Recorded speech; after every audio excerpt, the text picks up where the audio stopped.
Hi everyone, welcome back to Katral Kalanjam channel. 7th standard science subject la second midterm test November 2025 கான important questions தான் இந்த வீடியோவில் நம்ம தெளிவாக பார்க்க போகிறோம். இந்த வீடியோவை ஸ்கிப் பண்ணாமல் பாருங்கள், அப்போதான் எல்லா இம்பார்ட்டன்ட் கொஸ்டின்ஸையும் உங்களால் தெரிஞ்சிக்க முடியும்.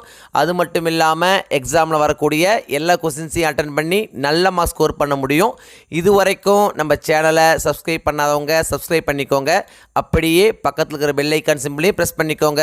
அப்போதான் நான் அடுத்தடுத்து அப்லோட் பண்ணுற வீடியோஸ் உங்களுக்கு வந்து சேரும். சரி, வாங்க நம்ம வீடியோக்குள்ளே போகலாம்.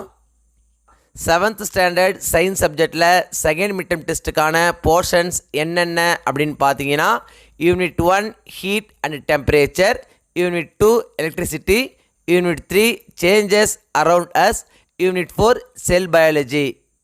Unit 1 heat and temperature. இந்த லெசனில் என்னென்ன இம்பார்ட்டன்ட் கொஸ்டின்ஸ் அப்படின்னு பார்த்தீங்கன்னா, பேஜ் நம்பர் 11 எடுத்துக்கோங்க. Roman letter 4 give very short answer. இதில் என்னென்ன இம்பார்ட்டன்ட் கொஸ்டின்ஸ் அப்படின்னு பார்த்தீங்கன்னா, third question, a clinical thermometer is not used to measure the temperature of air. Why? ரொம்ப important question. Next question, fourth question, what is the use of kink in clinical thermometer. ரொம்ப important question, அடிக்கடி கேட்குறாங்க. Next question, why do we jerk a clinical thermometer before we measure the body temperature. ரொம்ப important question, அடிக்கடி கேட்குறாங்க. So இதையும் நீங்கள் அவசியம் படிச்சிங்க. நெக்ஸ்ட் பார்த்தீங்கன்னா, ரோமன் லெட்டர் 5ல கிவ் ஷார்ட் ஆன்சர் கொடுத்துருக்காங்க. இதில் என்னென்ன இம்பார்ட்டன்ட் கொஸ்டின்ஸ் அப்படின்னு பார்த்தீங்கன்னா, first question, why do we use mercury in thermometers. Can water be used instead of mercury?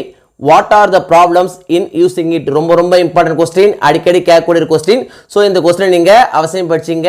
Next பார்த்தீங்கன்னா, third question, the body temperature of Srinath is 99 degree Fahrenheit. Is he suffering from fever? If so why? ரொம்ப important question, அடிக்கடி கேட்குறாங்க. So இந்த question நீங்கள் அவசியம் படிச்சிங்க. Next பார்த்தீங்கன்னா, Roman letter 6ல கிவ் லாங் ஆன்சர் கொடுத்துருக்காங்க.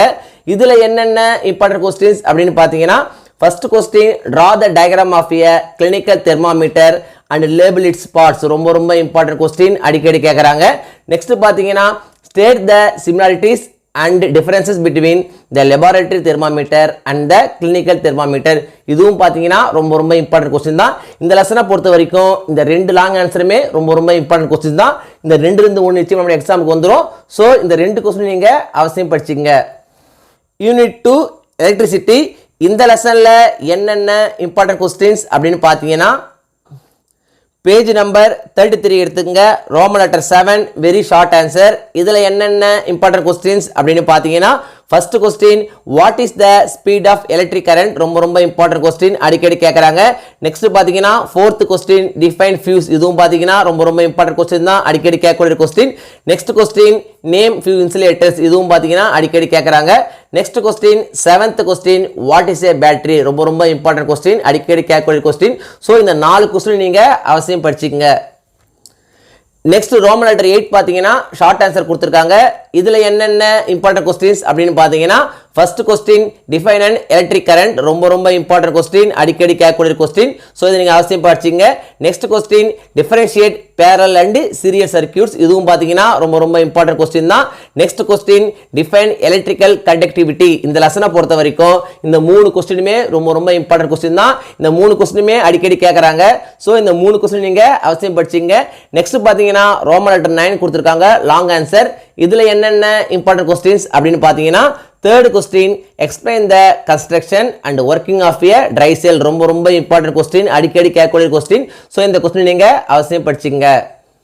Unit 3 changes around us. இந்த லெசனில் என்னென்ன இம்பார்ட்டன்ட் கொஸ்டின்ஸ் அப்படின்னு பார்த்தீங்கன்னா, பேஜ் நம்பர் 54 எடுத்துக்கங்க. ரோமன் லெட்டர் 6 அனாலஜி கொடுத்துருக்காங்க. இதை பொறுத்த வரைக்கும் இந்த 3 அனாலஜியுமே ரொம்ப இம்பார்ட்டன்ட் தான். இந்த 3லேருந்து நிச்சயமாக நம்ம எக்ஸாமுக்கு ஒன்று வந்துடும். ஸோ இந்த 3 அனாலஜியுமே நீங்கள் படிச்சுங்க. நெக்ஸ்ட் பார்த்தீங்கன்னா, Roman letter 7 very short answer type question. இதில் பார்த்தீங்கன்னா என்னென்ன இம்பார்ட்டன்ட் கொஸ்டின்ஸ் அப்படின்னு பார்த்தீங்கன்னா, first question, state 2 examples of periodic changes. ரொம்ப இம்பார்ட்டன்ட் கொஸ்டின், அடிக்கடி கேட்கக்கூடிய கொஸ்டின். நீங்கள் அவசியம் படிச்சிங்க. நெக்ஸ்ட் கொஸ்டின் பார்த்தீங்கன்னா, second question, mention any 2 exothermic reactions. இதுவும் பார்த்தீங்கன்னா ரொம்ப இம்பார்ட்டன்ட் கொஸ்டின் தான். Next question, third question, cold milk is heated and it becomes hot which type of change it is ரொம்ப important question அடிக்கடி கேக்குறாங்க. next question what type of change is artificial ripening of fruit இதுவும் பாத்தீங்கன்னா ரொம்ப important question அடிக்கடி கேக்குறாங்க. So இதையும் நீங்க அவசியம் படிச்சீங்க. நெக்ஸ்ட் பாத்தீங்கன்னா 5th question what type of change is coloring of a paper ரொம்ப important question அடிக்கடி கேக்குறாங்க. சோ இதையும் நீங்க அவசியம் படிச்சீங்க. Next question what type of energy changes is associated when ice melts ரொம்ப important question. இந்த லெசனை பொறுத்த வரைக்கும் இந்த 7 questionsல 6 question ரொம்ப important question. நிச்சயமா 1 or 2 questions நம்ம எக்ஸாமுக்கு வந்துரும். சோ இந்த 6 questions நீங்க அவசியம் படிச்சீங்க. நெக்ஸ்ட் பாத்தீங்கன்னா ரோமன் லெட்டர் 8 கொடுத்திருக்காங்க. Short answer type question. இதுல என்னென்ன important questions அப்படினு பாத்தீங்கன்னா first question distinguish physical and chemical changes ரொம்ப important question அடிக்கடி கேட்கக்கூடிய question. next question how can a change occur in a substance ரொம்ப important question அடிக்கடி கேட்கக்கூடிய question. சோ இத நீங்க அவசியம் படிச்சீங்க. நெக்ஸ்ட் பாத்தீங்கன்னா 4th question is solar eclipse a periodic change give you a reason ரொம்ப important question அடிக்கடி கேட்கக்கூடிய question. சோ இத நீங்க அவசியம் படிச்சீங்க. நெக்ஸ்ட் பாத்தீங்கன்னா Roman letter 9 long answer type question. இதுல என்னென்ன important question அப்படினு பாத்தீங்கன்னா first question explain the following statement digestion is a chemical change ரொம்ப important question அடிக்கடி கேட்கக்கூடிய question. சோ இது நீங்க அவசியம் படிச்சீங்க. நெக்ஸ்ட் பாத்தீங்கன்னா higher order thinking questions கொடுத்திருக்காங்க. இதுல பாத்தீங்கன்னா third question boiling of water is a physical change but boiling of egg is a chemical change why ரொம்ப important question அடிக்கடி கேட்கக்கூடிய question. சோ இந்த question நீங்க அவசியம் படிச்சீங்க. யூனிட் 4 செல் பயாலஜி இந்த லெசன்ல என்னென்ன இம்பார்ட்டன்ட் क्वेश्चंस அப்படினு பாத்தீங்கன்னா பேஜ் நம்பர் 68 எடுத்துங்க. ரோமன் லெட்டர் 7 கொடுத்திருக்காங்க. Very short answer. இதுல என்னென்ன இம்பார்ட்டன்ட் क्वेश्चंस அப்படினு பாத்தீங்கன்னா first question what are the functions of cell wall in plant cell ரொம்ப important question அடிக்கடி கேட்கக்கூடிய question. சோ இத நீங்க அவசியம் படிச்சீங்க. next question பாத்தீங்கன்னா third question what are the main things in a nucleus ரொம்ப important question அடிக்கடி கேட்கக்கூடிய question. சோ இத நீங்க அவசியம் படிச்சீங்க. next question fourth question what does cell membrane do ரொம்ப important question அடிக்கடி கேக்குறாங்க. நிச்சயமா உங்க எக்ஸாமுக்கு வந்துரும். சோ இத நீங்க அவசியம் படிச்சீங்க. next question why lysosomes are known as scavengers of the cell ரொம்ப important question அடிக்கடி கேக்குறாங்க. சோ இத நீங்க அவசியம் படிச்சீங்க. நெக்ஸ்ட் பாத்தீங்கன்னா Roman letter 8 give short answer. இதுல என்னென்ன important question அப்படினு பாத்தீங்கன்னா second question distinguish between the following pairs smooth ER and rough ER cell wall and cell membrane chloroplast and mitochondria ரொம்ப important question அடிக்கடி கேட்கக்கூடிய question. சோ இத நீங்க அவசியம் படிச்சீங்க. நெக்ஸ்ட் பாத்தீங்கன்னா third question write correct sequence from cell to organism ரொம்ப important question அடிக்கடி கேக்குறாங்க. சோ இத நீங்க அவசியம் படிச்சீங்க. Next question fourth question write a short note on nucleus ரொம்ப important question அடிக்கடி கேக்குறாங்க. சோ இத நீங்க அவசியம் படிச்சீங்க.